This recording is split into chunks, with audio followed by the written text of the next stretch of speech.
Hello students, welcome to your English class. Beta, today we are going to start our new topic, the verbs. The verbs. Yes, beta. Here we can see two beautiful faces. One is smiling and one is crying. Yes, beta. Smile is also a verb and cry is also a verb. You can see that they both are performing something. ये दोनों faces कुछ ना कुछ कर रहे हैं ना. This face is smiling and this is crying. This is weeping. Yes, beta. So these only two actions. These both the actions relates to verb. Yes, beta. So here we go. Verbs are action words. Verbs are action words. बेटा जो भी काम हम करते हैं, जो भी action हम परफॉर्म करते हैं, that is a verb. That is a verb. Yes, beta. We also call it motor words. Verbs are also called action words, and at the same time we also name them motor words. Yes, beta. Now a verb is a word which says something about a subject. A verb is a word which says something about a subject. अब एक verb है बेटा, एक verb को हम we call it action word. अब action को who will perform the action? Obvious है, एनी पर्सन. ठीक है ना. अब एक्शन को कौन करेगा, काम को? एनी पर्सन और एनी थिंग. सो दीज जो भी है एक्शन वर्ड्स हैं, ये रिलेट करते हैं बेटा आपके सब्जेक्ट से. It directly relates to your subject. Is it okay? Maybe it is a person और a thing. A subject can be a person or a thing. Yes beta. For example, she dances. वह नाचती है. अब dances is a verb here. Dance action word है ना. Dance करना, dance करने का काम कर रही है वो. And she is a subject. So it is also known as that dance relates to the subject she. The lion roars. जंगल में the lion roars. शेर दहाड़ता है. अब roars is a verb and the lion is the subject. Is it okay beta? They both are interrelated to each other. Now next, the birds fly in the sky.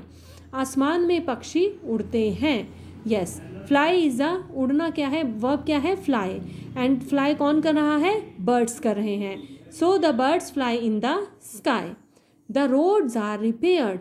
कहता है जो सड़कें हैं उनकी रिपेयर होती है. The roads are repaired.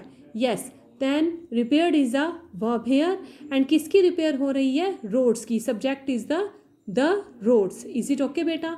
So we see that a verb is a word which says something about a subject.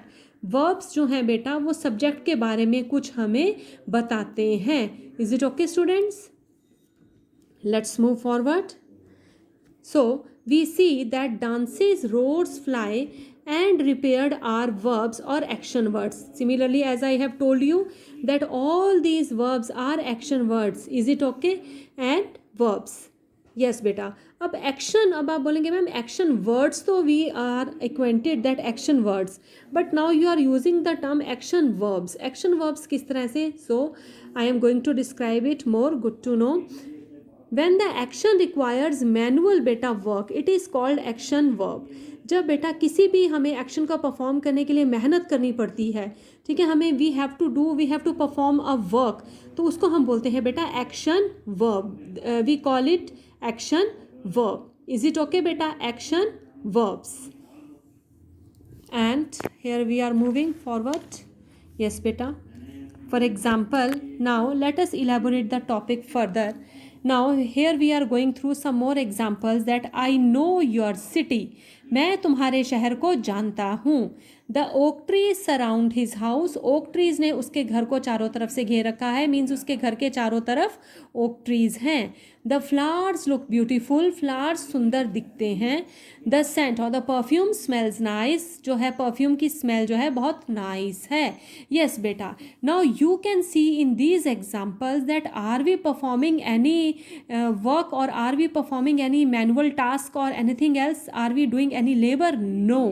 These are non-action verbs. These are non-action verbs. इसमें हम कोई भी we are not performing any action. No. जानना, surround घेरना, look देखना, smells सूंघना, इनमें बेटा मतलब smells कर, इनमें we are not performing any action. So these are non action verbs. Now here is the third category of verbs. These are so simple, students. Is, am, are, using of helping verbs. When we use helping verbs, then what do? Verbs to show being means किसी काम का होना बताता है. जैसे कि कोई person और thing कैसा है. She is a good girl. वो एक अच्छी लड़की है. Is it okay बेटा? The sky is blue. आसमान जो है, आसमान कैसा है बच्चे? आसमान नीला है. Is it okay? Now here is the last category of verbs. Verbs to show possession.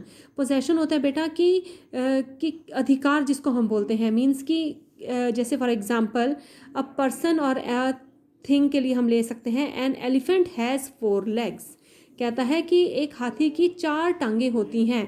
तो an elephant is possessing and he has possessed 4 legs. Elephant की पोजेशन है, ये उसका अधिकार है कि उसकी 4 legs हैं. लेग्स किससे रिलेट करती हैं? एलिफेंट से. Verbs to show possession. Is it okay? Next is she has a doll. अब डॉल किसकी है? उस लड़की की है, she.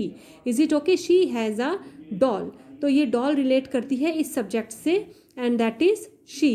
Is it okay? She has a doll. और ये हमारा हैज़ जो है हमारा वर्ब है, ये हमें पोजेशन को डिस्क्राइब करता है. It is describe possession. Is it okay? So we see that verbs are action words, verbs are non-action words, non-action verbs, and it is verbs to show being, and the fourth category is verbs to show possession कि किसकी चीज़ है वो. Is it okay? I hope the lecture is quite clear to you. Thanks to all. Good.